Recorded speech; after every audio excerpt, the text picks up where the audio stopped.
Hello everyone, and in this lecture we are discussing about flakiness and elongation test. Aggregate पर खासकर जो हमारा coarse aggregate होता है, जैसे 40 mm एग्रीगेट होता है, 20 mm एग्रीगेट होता है, 26.5 mm एग्रीगेट होता है और 10 mm एग्रीगेट होता है। इसके शेप एंड साइज को डिटरमाइन करने के लिए जो एग्रीगेट हम बोलते हैं कि हमारा एग्रीगेट एंगुलर शेप का होना चाहिए, लेकिन मेनली आप देखेंगे तो हमारा जो एग्रीगेट है वो क्यूबिकल शेप ना होकर उसका जो शेप है वो थोड़ा डिस्टर्ब हो सकता है। उसकी लेंथ या उसकी जो मोटाई है या उसकी जो लंबाई है वो अनयूनिफॉर्म हो सकती है। जो हमें चाहिए है, जो डिजायर्ड है, वो उस यूनिफॉर्म में ना होकर वो कुछ अलग शेप एंड साइज का हो सकता है। तो इसी को डिटरमाइन करने के लिए हम क्या करते हैं, इसका फ्लैकीनेस एंड इलोंगेशन इंडेक्स का टेस्ट करते हैं। पहले मैं आपको कंसेप्ट बता देता हूँ कि फ्लैकीनेस एंड इलोंगेशन इंडेक्स होता क्या है। देखिए,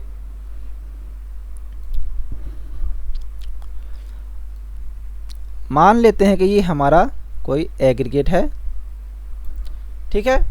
तो ये आप देखेंगे, ये इसकी क्या कहलाएगी, ये इसकी हो गई लेंथ, ये इसकी लेंथ है, ठीक है। और ये क्या हो गई इसकी, ये इसकी विड्थ हो गई।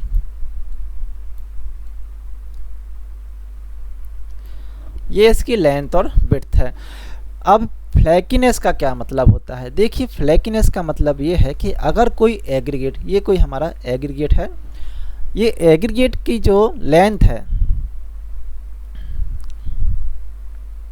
या जो एग्रीगेट की जो विड्थ है, विड्थ अगर इसकी विड्थ इसकी लेंथ के 3/4 से कम है। 3/4 का मतलब क्या होगा, 3 डिवाइडेड बाय 4, 0.75। सपोज क्या है, मान लीजिए ये एक 20 mm का एग्रीगेट है और इसकी जो विड्थ है, इसकी जो ये जो विड्थ है, ये इसकी लेंथ का 3/4 से भी कम है। 3/4 मतलब 0.75। तो अगर हम 20 mm एग्रीगेट मान लें तो 20 mm का 0.75 ले लें,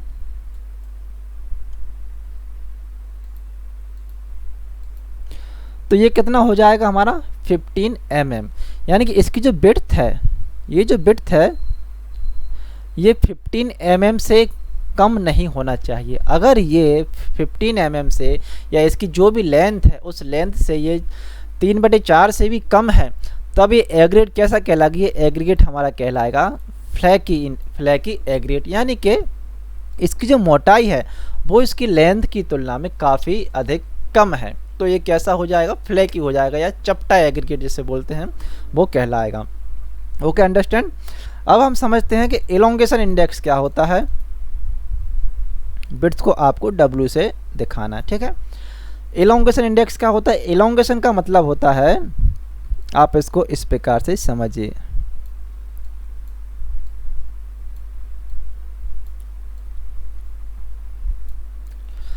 एग्रीगेट की जो लेंथ है, ठीक है, अगर वो इसकी विड्थ के, इसकी मीन विड्थ के 5/4 से अधिक है, ठीक है, 5/4 से अधिक है,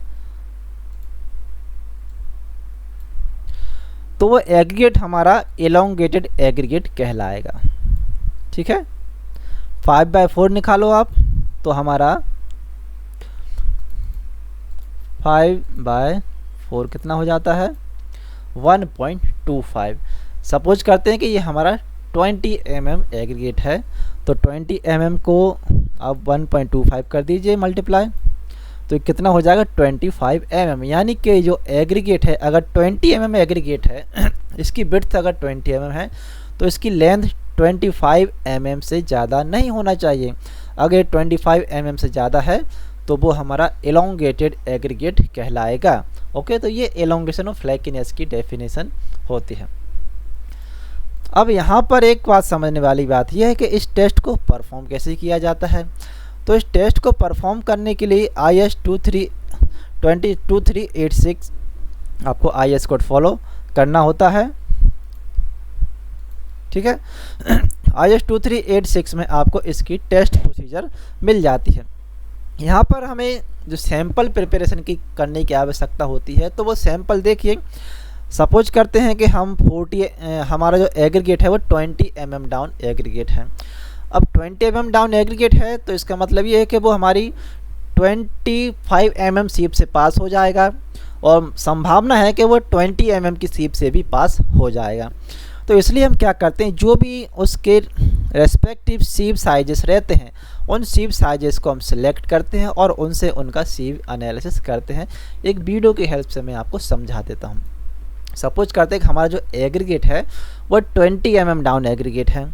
जैसे हम अगर BM की बात करें तो उसमें हम 20 mm डाउन एग्रीगेट लेते हैं, कंक्रीट की बात करें तो उसमें हम 20 mm डाउन एग्रीगेट लेते हैं। तो 20 mm एग्रीगेट हमारा 25 mm की सीप से भी पास हो जाएगा, 20 mm की सीप से भी पास हो जाएगा, और 16 mm पे भी थोड़ा बहुत ये हो जाएगा। और अगर उसमें 10 mm भी मिक्स है तो वो 10 mm हमारी 16 mm से भी पास हो जाएगी, 12.5 mm से भी पास हो जाएगी, 10 mm से भी पास हो जाएगी, और 6.3 पे हो सकता है कि थोड़ी बहुत पास वो हो जाए। तो हम क्या करते हैं, जैसे हमारी 20 mm का एग्रीगेट है, मैक्सिमम साइज 20 mm है, तो हम उसकी एक नेक्स्ट जो उसके ऊपर वाला जो सीप साइज है उसको ले लेते हैं। जैसे हम 20 के ऊपर 25 ले ली हमने सीप, 20 ले ली, 16 mm ले ली, 12.5 mm ले ली, और 10 mm ले ली। इन सीप ऑर्डर्स पे ये जो आप देख रहे हैं 25, 20, 16, 12.5 और 10, इन सीप ऑर्डर्स पे उसका सीप एनालिसिस करते हैं। चाहे तो आप ये सभी सीप ले सकते हैं, लेकिन एक प्रैक्टिकली वे मैं आपको बता रहा हूँ कि जो हमारी 20 mm होगी वो आपकी 25 mm की सीप से पास हो जाएगी। चाहो तो आप 31.5 तक भी जा सकते हो, लेकिन मैक्सिमम पार्टिकल आपका 25 से पास हो जाएगा। अब चलो एक प्रैक्टिकल देखते हैं जिससे आपको ये माइंड कैसे इसका कैलकुलेशन करते हैं, कैसे प्रैक्टिकल करते हैं, वो आपको समझ में आ जाएगा। ठीक है, तो आप ये देख रहे हैं ये सीप हमने यहाँ पर सभी सीप को, जो सीप्स हैं हमारी, उन सीप ऑर्डर को हमने जमा लिया है। ये सीप ऑर्डर है 25, 20, 16, 12.5 mm एंड 10 mm। क्योंकि ये हमारा मैक्सिमम एग्रीगेट साइज 20 mm है, इसलिए हमने इतनी ही सीप लेनी है, ऊपर की सीप की हमें आवश्यकता नहीं है। इन सीप पर हमें लगभग, चाहे तो आप लगभग 20 kg सैंपल जो है सीप एनालिसिस आपको कर लेना है। फिर ये सैंपल के जो भी सीप आपके रिटर्न है, ठीक है, इनका जो भी आपका रिटर्न हो रहा है मटेरियल, जैसे आपने सीविंग किया 10 kg सैंपल ले लिया लगभग, ठीक है, 10 kg सैंपल का आपने सीप एनालिसिस किया, ठीक है, ये सीप एनालिसिस किया। फिर जो भी मटेरियल रिटर्न हो गया है इस सीप पर, जैसे ये हमारा 20 mm का सीप है, ठीक है, ये 25 mm से पास है और 20 mm पर रिटर्न है, तो ये हमने यहाँ पर नोट कर लेना है। तो 20 mm पे जो भी रिटर्न हो रहा है उसका हमने यहाँ पर वेट नोट कर लेना है, ठीक है।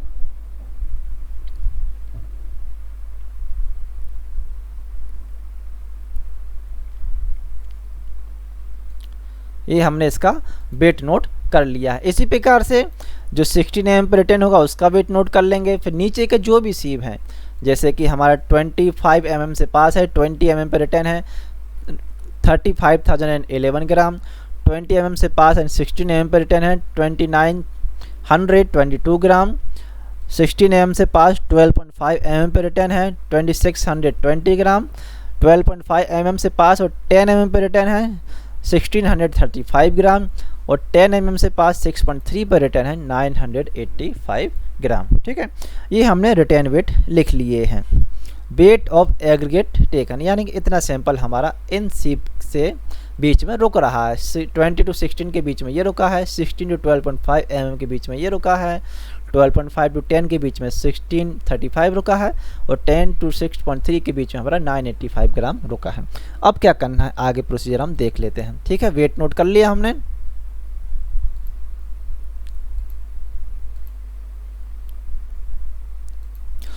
अब ये वेट नोट करने के बाद ये जो हमारा एग्रीगेट होता है, इस एग्रीगेट को हमें सबसे पहले करना है फ्लैकिनेस गेज पे टेस्ट। ठीक है,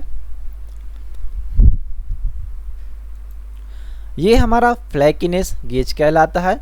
इस फ्लैकिनेस गेज में आप इस प्रकार के जो पासिंग फ्रैक्शन देख रहे हैं, ये आप जो यहाँ पे हॉल देख रहे हैं आपको, ये हॉल्स आपकी डिफरेंट सीप साइज के लिए रहते हैं। जैसे हमारा ये जो वेट है हमारा 3511 ग्राम। ये कब किसके बीच का है? 25 mm से पास है और 20 mm पे रिटर्न है। तो हम क्या करेंगे डियर फ्रेंड, ये जो 25 mm से पास और 20 mm पे रिटर्न वाला जो आपका पासिंग होल दिख रहा है, इस पासिंग होल से आप क्या करें, इस एग्रीगेट को पास कराएंगे। ठीक है, ये एग्रीगेट लेंगे और जिस सी बॉर्डर के बीच का है उससे आपको ये पास कराना है। जो एग्रीगेट आपका इसमें से निकल जाए वो आपको अलग कर लेना है और जो एग्रीगेट आपका इसके ऊपर रुक जा रहा है वो आपको अलग कर लेना है।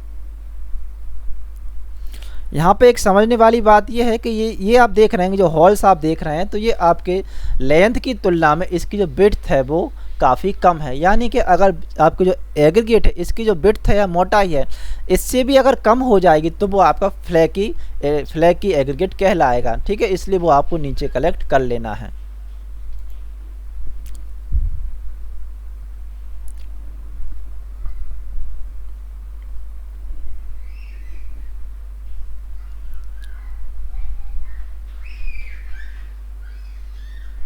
ठीक, इस प्रकार से आपको प्रैक्टिकल परफॉर्म करना होता है।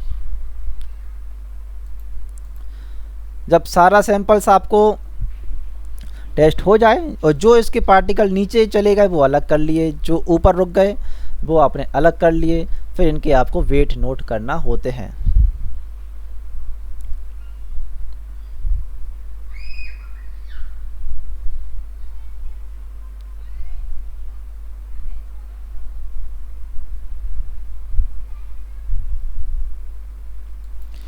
अब यहाँ पर एक बात और समझने वाली है, ये जो आपने सैंपल लिया है या जो भी आपका सैंपल आया है कितना 3511 ग्राम, यहाँ पर एक बात ये रखनी है आपको याद कि जो भी आपके पार्टिकल्स आए हैं ये मिनिमम 200 पीसेस होना चाहिए, उतने तो आपको लेना ही लेना है। अगर 200 पीसेस नहीं है तब आपको और एग्रीगेट जो है उसका सीविंग करना पड़ेगा। मिनिमम आपको 200 पीसेस होना चाहिए इस टेस्ट को परफॉर्म करने के लिए।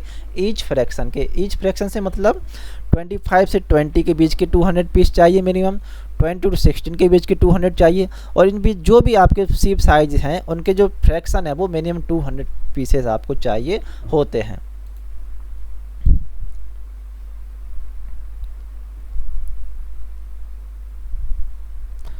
इसके बाद आपको देखेंगे, देखो जैसे यहीं पे आपको एग्जांपल दिख जा रहा है, ये जो हमारा एग्रीगेट है इसकी जो मोटाई है वो इसकी लेंथ की तुलना में काफ़ी कम है, इसलिए ये जो एग्रीगेट है ये आपका फ्लैकी एग्रीगेट कहलाएगा।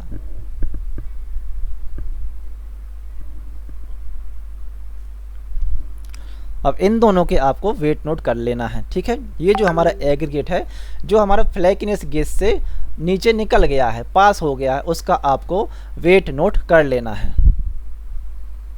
ठीक है, तो ये वेट हमने लिख लिया, जो भी वेट आएगा आपका XYZ वो आपको लिख लेना है। ठीक है, तो वो हमने यहाँ पे 362 आया है तो इसको आप 362 कर। ठीक है, तो यहाँ हमने इसको 362 कर लिया। जो भी आपके वेट हैं वो आपको यहाँ पर लिख लेना है। फिर क्या करना है आगे देखते हैं। ठीक है, तो ये जो हमारा एग्रीगेट है ये हमारा फ्लैकी एग्रीगेट अलग हो गया है।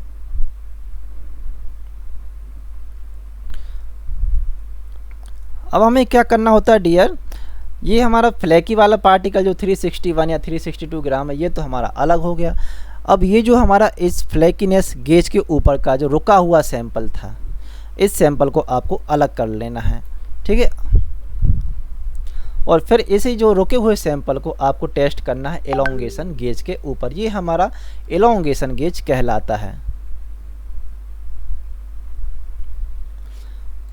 यहाँ पर भी हमारा 20 to 16 के बीच का जो स्टड्स आप देख रहे होंगे उन स्टड के बीच में से आपको एग्रीगेट को उसकी लंबाई के रेस्पेक्ट में, ठीक है, उसका जो लेंथ है उस लेंथ वाइज आपको क्या करना, इस स्टड के बीच में से आपको निकालना होगा। तो जो पार्टिकल इसमें से निकल जाएगा वो आपको अलग कलेक्ट करना है, जो पार्टिकल इन स्टड्स के बीच में रुक जाएगा उस पार्टिकल को आपको अलग कर लेना है। जो रुक जाएगा वो समझिए कि एलोंगेटेड है, क्योंकि लंबाई ज़्यादा होगी तो वो इन स्टड्स के बीच में अटक जाएगी। तो अगर लंबाई ज़्यादा है तो इसका मतलब वो कैसा है, एलोंगेटेड एग्रीगेट है, जो कि आप देख रहेंगे आपने अलग इसको कर लिया है, और इसका एलोंगेटेड जो वेट है उसको यहाँ पर एलोंगेटेड एग्रीगेट जो है, ठीक है, वो आपने अलग नोट कर लिया है, और ये आपका जो नॉर्मल एग्रीगेट है उसको अलग नोट कर लिया है। अब चलिए इसका कैलकुलेशन हम समझ लेते हैं। देखो हमारा जो 25 mm से पास और 20 mm पे रिटर्न कितना था, 3511 ग्राम। ओके, अब हमने इसको टेस्ट किया, 3511 ग्राम जो मटेरियल है हमारा उसको हमने टेस्ट किया सबसे पहले एलोंगेशन गेज पे, एलोंगेशन गेज जिसे हम थिकनेस गेज भी बोलते हैं। तो इसमें देखा कि हमारा 362 ग्राम जो है वो नीचे निकल गया है एलोंगेशन गेज में से, तो हमने 362 ग्राम यहाँ पे लिख लिया है। फिर हम नेक्स्ट कॉलम में लिखते हैं weight of non flaky aggregate return on thickness gauge. ये 3511 में से जब आप जो फ्लैकी एग्रीगेट है 362 इसको कम कर देंगे तो ये हमारा बचेगा 3149 ग्राम। Okay right. फिर इस 3149 ग्राम को आप करेंगे एलोंगेशन इंडेक्स पे टेस्ट, जिसे हम लेंथ गेज ही बोलते हैं, जिसे एलोंगेशन गेज ही बोलते हैं, इस पे टेस्ट किया तो आपने देखा कि एलोंगेशन जो गेज है हमारा उस पर जो स्टड्स होते हैं उन स्टड्स के बीच में लगभग हमारा 388 ग्राम जो मटेरियल है वो अटक गया, तो वो आपने यहाँ पर लिख लिया है। इसी प्रकार से आप फिर 20 to 16 mm के बीच का जो फ्रैक्शन है उसको टेस्ट कर लीजिए, 16 to 12.5 mm के बीच का फ्रैक्शन है उसको टेस्ट कर लीजिए, 12.5 mm से 10 mm के बीच का जो फ्रैक्शन है उसको टेस्ट करेंगे, और 10 mm to 6.3 mm के बीच का जो फ्रैक्शन है वो आप टेस्ट करेंगे। बस आपको ध्यान ये रखना है जो ईच फ्रैक्शन है उसके मिनिमम 200 पीस आपको टेस्ट में कंसीडर करना है। अगर आपकी मान लीजिए WMM का मटेरियल है तो WMM का मटेरियल हम जानते हैं कि वो 50 mm से 100% पास हो जाता है, तब आपको सीप जो लेना होगी वो 50 से लेके 6.3 तक की सीप लेना होगी। अगर GHB का मटेरियल है तब आपको उसमें देखते हैं अपन कि हमारे 75 mm तक अलाउ है, तो तब मैक्सिमम सीप ऑर्डर आपका 63 रहेगा और मिनिमम आपका 66.3 रहेगा। तो इतनी सीप्स आपको फिर वहाँ पर टेस्ट में लेना होती हैं। अब नेक्स्ट हम क्या करते हैं, जो हमारा टोटल सैंपल का वेट है उसका हमने जोड़ लिया तो वो हो गया हमारा 11,673 ग्राम, 11,673 ग्राम। इस प्रकार से कॉलम 2 का जो हम सम कर लेंगे तो वो हमारा हो जाएगा 1,252 ग्राम। कॉलम 3 का सम कर लीजिए 10,421 ग्राम, यानी कि जो हमारा टोटल सैंपल है 11,673 ग्राम, इसमें से एलोंगेटेड मटेरियल है, फ्लैकी मटेरियल है 1252 ग्राम। ठीक है, अब ये टोटल सैंपल जो 11,673 ग्राम है इसमें से फ्लैकी मटेरियल निकल गया 1252 ग्राम, तो जो मटेरियल बचा वो हो गया 10,421 ग्राम। और इसमें से हमारा जो एलोंगेटेड मटेरियल है वो है 1,999 ग्राम। इसका कैलकुलेशन कैसे करना है, तो फ्लैकीनेस इंडेक्स टेस्ट करने के लिए क्या करेंगे हम, हमारा जो फ्लैकी मटेरियल है 362 ग्राम, 362 ग्राम, इसको आपको डिवाइड कर देना है टोटल सैंपल के वेट से जो है हमारा 11,673 और मल्टीप्लाई कर देना है 100 से।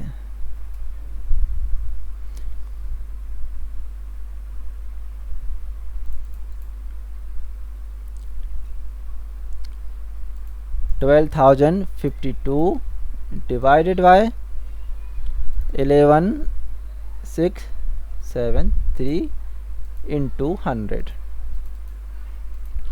तो हमारा फ्लैकीनेस इंडेक्स कितना आ गया 10.725, तो हमने राउंड ऑफ इसको लिख लिया है 10.73। ये तो फ्लैकीनेस इंडेक्स की बात हो गई। अब बात आती है एलोंगेशन इंडेक्स की, तो एलोंगेशन इंडेक्स के लिए क्या करते हैं, जो हमारा एलोंगेटेड मटेरियल है 1,999, इसमें डिवाइड कर देंगे जो हमारा सैंपल वेट है 10,421 ग्राम इंटू 100 कर दीजिए, तो हमारा जो एलोंगेशन इंडेक्स है वो हो जाएगा 10.546। इसको राउंड ऑफ करके आपने लिख लिया 10.55%। कंबाइंड फ्लैकीनेस एलोंगेशन इंडेक्स निकालने के लिए आप क्या करेंगे, जो हमारा फ्लैकीनेस इंडेक्स है और जो एलोंगेशन इंडेक्स है इन दोनों को आपको जोड़ देना है, तो वो हमारा हो जाएगा 21.27%। WMM के केस में ये मैक्सिमम अलाउ है 30%, अगर बिटुमिनस सरफेस है तो वहाँ पर मैक्सिमम हमारा 30% अलाउ है। तो इस प्रकार से आप कंबाइंड फ्लैकीनेस एंड एलोंगेशन इंडेक्स का टेस्ट है वो परफॉर्म करते हैं। इस एक्सेल शीट में जो ब्लू सेल्स दिख रही हैं आपको, उसमें आपको वैल्यू फीड करनी है, बाकी की जो कैलकुलेशन है वो खुद से हो जाएगी। ओके डियर फ्रेंड, तो इस लेक्चर में इतना ही।